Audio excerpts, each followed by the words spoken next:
ஒரு சைடு இப்ராஹிம் அலைஹிஸ்ஸலாம் உட்கார வச்சுக்கிட்டு இந்த சைடு ஒருத்தவர் அமுக்குனா அப்படியே ஜம்ப் பண்ணி விழுவுற மாதிரி இப்படி ஏற்பாடு. ஒருத்தர் கிட்டையே போக முடியலன்னா தள்ளி விடுவதற்கு கூட அந்த நெருப்பு குடத்தில் கிடத்தப்பட்டார். எதற்காக? இறைவன் ஒருவன் என்ற அந்த பிரச்சாரத்திற்காக. அல்லாஹ் நெருப்பு யாருடைய கண்ட்ரோல்ல உள்ளது? ரப்புடைய கண்ட்ரோல்ல உள்ளது. அது அப்படியே அவருடைய தன்மையை அல்லாஹ் வல்ல ரஹ்மான் மாற்றி அமைத்தான். எப்படி மாற்றி அமைத்தான்? நெருப்புக்கு கட்டளை ஏற்பட்டது. என்ன கட்டளை? நீ இப்ராஹிமை குளிர்விக்கக்கூடிய ஒரு பொருளாக மாறிவிடு. சேஃபா இருந்தாங்க. சரி, அங்கிருந்து இங்கு பதில் இல்லை. வெளியூருக்கு செல்றாங்க. இப்ராஹிம் அலைஹிஸ்ஸலாம் அவர்களுக்கு நீண்ட நெடுநாளாக குழந்தை கிடையாதுங்க. குழந்தை கிடையாது. அப்ப என்ன செய்யறாங்கன்னா, சாரா அம்மையார் என்ன செய்யறாங்க? நம்மிடம்தான் எது குறை இருக்கிறதோ என்று நினைத்துக் கொண்டு ஹாஜரா அம்மையாரை திருமணம் செய்து வைத்தார்கள். அவர்கள் மூலமாக இஸ்மாயில் என்ற இறை தூதரை அந்த அம்மா பெற்றெடுக்கிறாங்க. இது என்ன குடும்பம்னா, ரொம்ப நாளைக்கு அப்புறம் ஒரு குழந்தை கிடைச்சது. அல்லாஹ்வுடைய வகி வருகிறது. நீங்க அவர்களை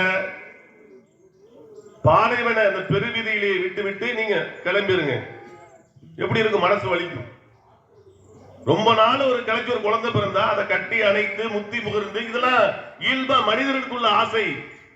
இப்ராஹிம் அலைஹிஸ்ஸலாம் அவர்களுக்கு அதனாலதான் அல்லாஹ் இன்னைக்கு பேச வச்சிருக்கான். எத்தனை கோடி நபர்கள் இன்றைக்கு இப்ராஹிம் அலைஹிஸ்ஸலாம் என்ற வார்த்தையை உச்சரிக்காமல் இருந்து விடுவார்களா? கடமையாக்கியிருக்காங்க. நீங்க என்ன செய்யுங்க? உங்கள் குடும்பத்தை அந்த பாலைவன பெருவிதியிலே விட்டுவிட்டு செல்லுங்கள். மனைவி கேட்கிறாங்க, இது உமது இறைவனுடைய கட்டளையா? ஆமா. அப்ப நான் பத்திரமா போயிட்டு விடுங்க. அப்பனா ரொம்ப பத்திரமா சேஃபா போயிட்டு வாங்க. பாலைவன பெருவிதியிலே அந்த தாயும் பிள்ளையும் பட்ட சங்கடங்களை நிகழ்வுகளை அல்லாஹ் நமக்கு கடமையாக்கி தந்திருக்கார். அந்த புள்ள தண்ணி கேட்டு இஸ்மாயில் அலைஹிஸ்ஸலாம் தண்ணி கேட்டு கிடைக்காம ஹாஜரா அம்மையார் ஓடுனாங்களே. சாபாவிலிருந்து மருவா இருக்கு, மருவாவிலிருந்து சபா இருக்கு. அந்த விஷயங்களை யதார்த்தமா செய்த விஷயங்களை அல்லாஹ் இந்த உம்மத்திற்கு கடமையாக்கி தந்தார். யாராவது வருவாங்களா? வழிபோக்கர்கள் வருவாங்க. நீர் கிடைக்குமா? இந்த பிள்ளைக்கு உணவு கிடைக்குமா? அந்த அளவிற்கு அந்த துன்பத்தை அவர்கள் அனுபவித்தார்கள். அதன் விளைவு இந்த உம்மத்திற்கு அல்லாஹ் என்ன செஞ்சா? ஜம்ஜம் நீரை பரிசாக தந்தார்.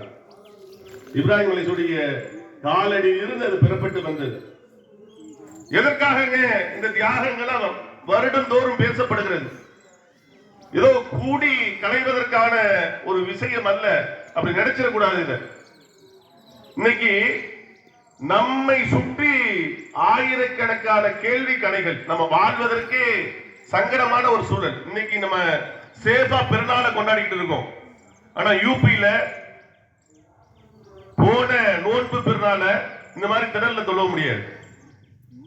எத்தனை பேருக்கு தெரியும்? கவர்மெண்ட் ஜியோ அனுப்பியிருந்தாங்க, நீங்க பெருநாள உங்க பள்ளியை தவிர வெளியே தொழுதா உங்களுடைய ஆதார் முடக்கப்படும், உங்கள் ரேஷன் கார்டு முடக்கப்படும், உங்களுடைய பாஸ்போர்ட் முடக்கப்படும். இதற்கு மீறியும் நீங்கள் தொழுதீர்கள் என்றால் நீங்கள் கைது செய்யப்படுவீர்கள். தொழுகையை நிறைவேற்றுவதற்காக எத்தனை வருஷ காலம் தொழுகையை முஸ்லிம்கள் திரையிலே தொழுது கொண்டிருக்கிறார்கள். அது மாதிரி ஹோலி பண்டிகை யூபியில வெள்ளிக்கிழமை, அந்த ஒரு வெள்ளிக்கிழமை நீங்க தொழுவ வர வேணாம், வீட்டிலேயே தொழுதுக்குங்க. எங்க ஹோலி பண்டிகை வெளியே வந்தா சாயம் அடிப்போம். அதுக்கு உங்களுக்கு முடியும்னா வாங்க. நாங்க எங்க மக்களை கண்ட்ரோல் பண்ண முடியாது. இல்ல எங்க நடக்குதுங்க? இந்தியாவில் நடக்குது. அடித்தால் கூட கேட்பதற்கு நாதியற்ற ஒரு சமூகமாக இன்றைக்கு முஸ்லிம் சமூகம் இருக்கிறது. இன்னைக்கு நம்ம வெள்ளை ட்ரெஸ் எல்லாம் போட்டு உட்கார்ந்து இருக்கோம், புது புது ஆடைகளை அணிந்து இருக்கிறோம். இந்தியாவை சேர்ந்த பெண் எழுத்தாளர் ஒரு கட்டுரை எழுதினாங்க. அவங்க எழுதின கட்டுரையில ஒரு செய்தியை குறிப்பிட்டிருந்தாங்க. சீனால இருந்து அமெரிக்காவுக்கு சில நண்டுகள் ஏற்றுமதி செய்யப்படுகிறது. பெரிய பெரிய நண்டுகள், ஒரு பாக்ஸ்ல 4 நண்டுகள் 5 நண்டுகள் தான் வைக்கலாம். இதுல என்னன்னா செய்யறாங்கன்னா, லாபம் கருதி 4 நண்டுகள் வைக்கிற இடத்துல 6 நண்டுகள் வைக்கிறாங்க. இது அமெரிக்காவை சென்று அடையும் பொழுது சில நண்டுகள் இறந்து விடுகின்றன. அப்ப அமெரிக்காவை சார்ந்த தன்னார்வலர் இதுக்கு ஒரு கேஸ் போடுறாரு. என்ன கேஸ் போடுறாரு? படுபாவிங்க, நண்ட சீனால இருந்து இறக்குமதி பண்றாங்க, 4 நண்டு தான் வைக்கணும், 6 நண்டு வைக்கிறாங்க. இங்க வந்து இறங்கும் போது நண்டுகள்லாம் இறந்து விடுகின்றன. எவ்வளவு பாவம்! இதற்கு அவர் கேஸ் போட்டு வெற்றியும் பெற்றார். அந்த இந்திய எழுத்தாளர், பெண் எழுத்தாளர் சொல்றாங்க, அந்த நண்டுக்கு காட்டுகின்ற கருணை கூட உலகத்தில் உள்ள முஸ்லிம்களுக்கு காட்டப்படுவதில்லை. அந்த நண்டு என்ன செய்ய போறாங்க? போய் இறங்கனோட சூப்பு வச்சு சாப்பிட போறான். அந்த உயிருக்கு மதிப்பளிப்பது கூட இந்திய முஸ்லிம்களுக்கோ உலகத்தில் உள்ள முஸ்லிம்களுக்கோ மதிப்பளிப்பது கிடையாது. இன்னைக்கு பலஸ்தீனில் உள்ள மக்கள் பசியால் வாடிக்கொண்டிருக்கிறார்கள், தாகத்தால் வாடிக்கொண்டிருக்கிறார்கள். ஒரு தரமான கழிப்பறை வசதி கிடையாது அவங்களுக்கு. எத்தனை பேருக்கு தெரியும்? எத்தனை பேர் அதை கண்டு கொண்டிருக்கிறார்கள்? பார்த்தும் பார்க்காத மாதிரி நடக்கிறாங்க.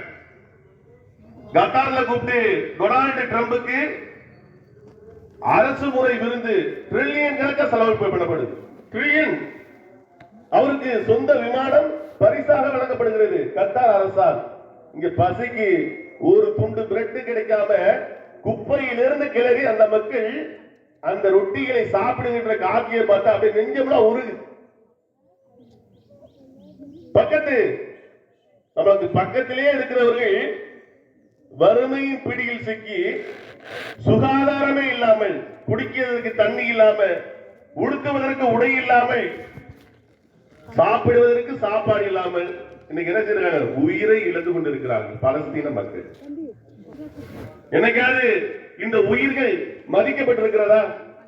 அல்லாஹ்வுடைய தூதர் சொன்னார்கள் ஹஜ்ஜத்துல் விதா, ஒவ்வொரு உயிரும் புனிதமானது சொன்னாங்களா இல்லையா? ஹஜ்ஜத்துல் விதால இந்த நாளிலே நான் உங்கள்கிட்ட அறிவுரை சொல்கிறேன், ஒவ்வொரு உயிரும் புனிதமானது. மதிக்கப்படுகிறதா? நாயை விட கேவலமாக முஸ்லிமுடைய உயிர் மதிக்கப்படுகிறதா இல்லையா? எங்களையே அடிப்பீங்க, எங்களையே உதப்பீங்க, ஏதாவது கேட்டா சொல்லுவாங்க, இப்ப அவன் தீவிரவாதி இருக்கு, இவன் காரு பெரிய காரா இருக்கு, சின்ன காரா இருக்கு, இவன் தீவிரவாதிடா சொன்னார்ல மதுரை ஆதீனம். இது வந்த நடந்த ஒரு சாதாரண விஷயத்தை எப்படி அரசியல் ஆக்குறாங்க? இந்த நிலைதான் இன்றைய முஸ்லிமுடைய நிலை. நீங்க என்னமோ இன்னைக்கு வந்து அப்படியே சேஃபா இருக்கிறீங்கன்னு நினைச்சுக்காதீங்க. இதுதான் முஸ்லிமுடைய நிலை. ஒரு நன்றிற்கு வழங்கப்படக்கூடிய மதிப்பு கூட உங்களுக்கு வழங்கப்படவில்லை. இன்னைக்கு விழிப்புணர்வு பெற போகிறோம் சகோதரர்களே. அல்லாஹ்வுடைய தூதர் தன் விடைபெறுகின்ற ஹஜ்ஜத்துல் விதாவிலே ஒரு வாக்குறுதியை இந்த சமூகத்திற்கு கொடுத்தார்கள். எனது மக்களே, நான் அடுத்த வருடம் உங்களை சந்திப்பேனோ மாட்டேனோ என்று எங்களுக்கு தெரியாது, எனக்கு தெரியாது. நான் உங்களிடம் சில கடமைகளை விட்டு செல்கிறேன். சொன்னோடைய சஹாபாக்களுக்கு பாதி உயிர் போச்சு. என்ன காரணம்? சஹாபாக்களுக்கும் நபிக்கும் இருந்த உறவு சாதாரண உறவு அல்ல. நபி அவர்கள் எல்லா நிலையிலும் சகோதரர்கள் சஹாபாக்களுடைய வீட்டில் இருந்தாங்க. பிள்ளைகளுக்கு பேர் வைப்பதா நபி இருப்பாங்க, பிள்ளைகளுடைய இறப்பா நபி இருப்பாங்க, ஜனாசா குளிப்பாட்டுதா நபி இருப்பாங்க, இப்ப ஆட்டுக்கு நெறி கட்டிருச்சு நபி இருப்பாங்க, மனைவிக்கு பிரச்சனை, விவாகரத்து பிரச்சனை சமாதானம் பண்ணுவோம் நபி இருப்பாங்க, ஆறுதல் கூறுவதற்கு நபி இருப்பாங்க, கனவுக்கு விளக்கம் அளிப்பதற்கு நபி இருப்பாங்க, எல்லா நிலையும் நபி இருப்பாங்க. சொன்ன ஒரு வார்த்தை சஹாபாக்களை உலுக்கியது, அடுத்த வருடம் நான் உங்களை சந்திப்பேன்.